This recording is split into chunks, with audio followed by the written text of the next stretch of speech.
देखो पुण्यात्माओं, आज गाने सुनते हो आप या फिल्म देखते हो टीवी पे या मोबाइल में, या बकवाद देखते हैं, सुनते हैं किसी चुटकुले वगैरह। घर में एक दुर्घटना घट जाए,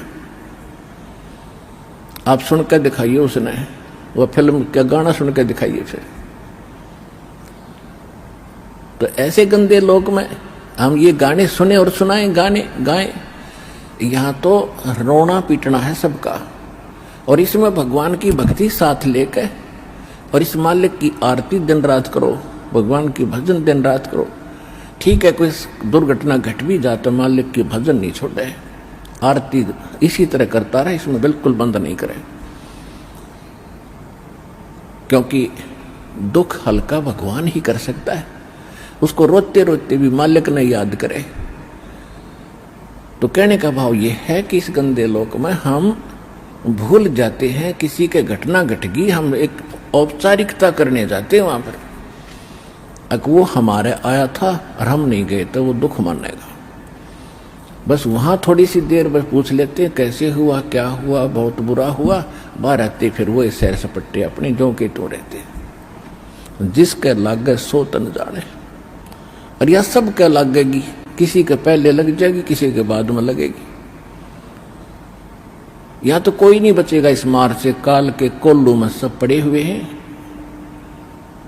और एक दिन इसके पाठ के नीचे आपने आना पड़ेगा। परमात्मा कहते हैं चलती चक्की देख के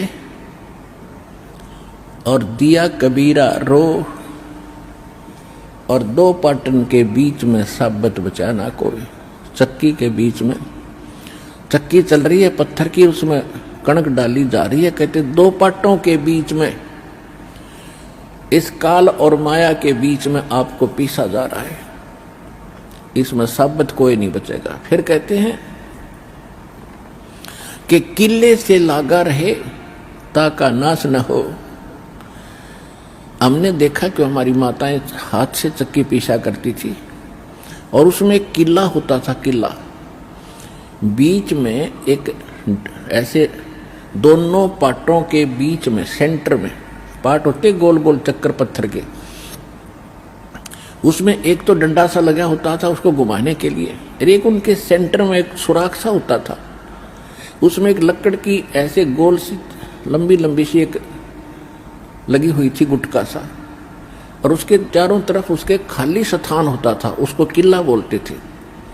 अब जो कणक उस किले में पड़ गई वह तो ज्यों की त्यों रहती थी, उस पर उन दोनों पाटों का असर नहीं होता था, और जो उन दो पाटों के बीच में आ गई वह सारी पीस दी जाती थी। तो यहां परमात्मा कहते हैं किले से लागा रहे ताका नाश ना हो। तो हम परमेश्वर कबीर जी के साथ लगेंगे, ये किला है इस काल के चक्की के बीच में, और जो परमात्मा के संपर्क में इसके निकट आ गया फिर काल के इस पत्थर यानी दोनों पाटों से बच गया। तो जो परमेश्वर कबीर जी की शरण में आप आगे तो आप उस काल के कोल्लू से, उस चक्कर से यानी पिसने से बच जाओगे। नमस्कार सर। सत साहेब जी। सर क्या नाम है आपका? रवि सिंह। सर कहाँ से हैं आप? गांव हाजीपुर, तहसील नारनौल, जिला महेंद्रगढ़, हरियाणा से। सर संत रामपाल जी महाराज से नाम दीक्षा आपने कब ली? 7 अगस्त 2017 को। सर क्या काम करते हैं आप? मैं बैठे हुए मुनीम था जब छोड़ के घर पर रहता हूँ। सर संत रामपाल जी महाराज से नाम दीक्षा लेने से पहले क्या आप कोई भक्ति साधना भी करते थे? हाँ जी, बिरमा विष्णु महेश की और खाटू श्याम जी की भक्ति करता था। हर महीने खाटू श्याम जी आया करता और हनुमान जी की भक्ति करता था। तो क्या कारण बना कि आप संत रामपाल जी महाराज की शरण में आए? जी मैं बीमार था, आधा हिस्सा मेरा काम करने से बंद हो गया था साहब, और फिर मैं खाटू श्याम जी गया था और वहाँ पर दर्शन करते करते ही मैं वहीं पर बेहोश हो गया साहब। यारदाश्ती चली गई, आधा हिस्सा काम करने से बंद होगा। फिर मैं मेरे लड़की ने और जवाई ने संत रामपाल जी महाराज जी का नाम ले रखा था, वो फिर मेरे को वहाँ ले गए रेवाड़ी और नाम दीक्षा दिलाई। सर संत रामपाल जी महाराज से नाम दीक्षा लेने के बाद क्या आपको कोई लाभ भी प्राप्त हुए? हाँ जी, लाभ हुए सी। मेरे पैरालाइज हो गया, आधा हिस्सा काम नहीं करता था। मेरा लड़का है रेलवे में, उसका भी आधा हिस्सा काम नहीं करता था, वो मुंबई अस्पताल में था, मैं जयपुर अस्पताल में था। हम दोनों, मेरे घरवाली बीमार थी, उसका आधा हिस्सा उसका काम नहीं करता था। हम बहुत दुखी थे साहब। और फिर ये मेरा पूरा परिवार ही पैरालाइज था, पूरे परिवार में ये बीमारी थी साहब। जब से संत रामपाल जी महाराज से नाम दीक्षा लिया तो आज हम सब ठीक हैं।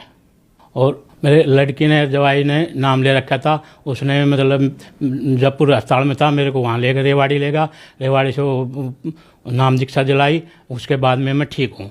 और मैं, मेरे को क्या नाम, मेरे लड़के ने ज़मीन लेने के लिए रेवाड़ी 8 लाख रुपए दे दिए थे पुलिस वाले के थानेदार को, तो वो ना तो ज़मीन दिया ना हमको प्लाट दिया।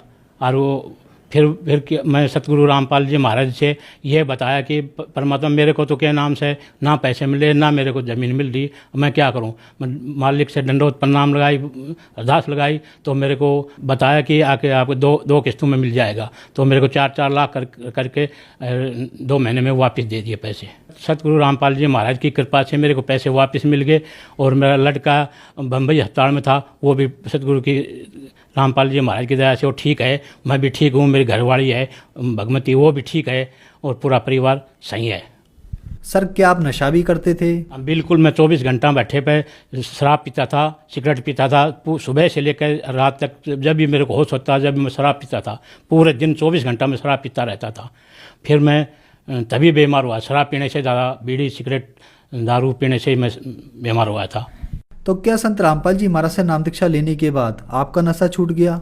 जिस दिन से रात तक मैं नाम लेने के बाद मैंने कोई नशा नहीं किया, न दारू पी, न बीड़ी पी, न आज मैं आराम से भक्ति कर रहा हूँ और सही हूँ। सर आप नशे के बहुत आदी थे और बहुत सालों से नशा करते आ रहे थे, फिर संत रामपाल जी महाराज की शरण में आया और आपका नशा छूट गया। जबकि सरकार बहुत सारी मुहिम चलाती है और लोग नशा छोड़ने के लिए बहुत सारे पैसे भी खर्च करते हैं, लेकिन उनका नशा नहीं छूट पाता। तो सर संत रामपाल जी महाराज में ऐसी क्या बात है कि उनसे जो भी श्रद्धालु नाम दीक्षा लेता है उसका नशा एकदम से छूट जाता है? जी, नशा मैं बहुत करता था, बचपन से ही बढ़ता, 8-9 साल का उम्र था जब से नशा कर रहा था। अपन सतगुरु रामपाल जी महाराज जी का नाम लिया तो मंत्र करने से, मंत्र जाप से ही मतलब नशा छूट गया और सब बिल्कुल नशा बंद हो गया। जिस दिन से रात तक मैंने कोई नशा नहीं किया और आराम से समय भक्ति कर रहा हूँ, आराम से रह रहा हूँ। कोई किसी तरह की प्रकार की बीमारी नहीं है मेरे शरीर में, नहीं है मेरे बच्चों के, ना घर में, सब प्रकार से रहना। भगवती भी ठीक है, बच्चा भी ठीक है, मैं भी ठीक हूँ, सब सही है साहब। सर संत रामपाल जी महाराज से नाम दीक्षा कैसे ले सकते हैं?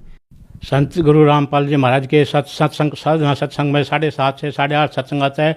वहाँ पर नाम सत्संग देखो, सत्संग में पट्टी चलती है, उसमें फ़ोन नंबर आते हैं, वो फ़ोन करके नाम दीक्षा ले सकते हैं। धन्यवाद सर। सत साहेब जी।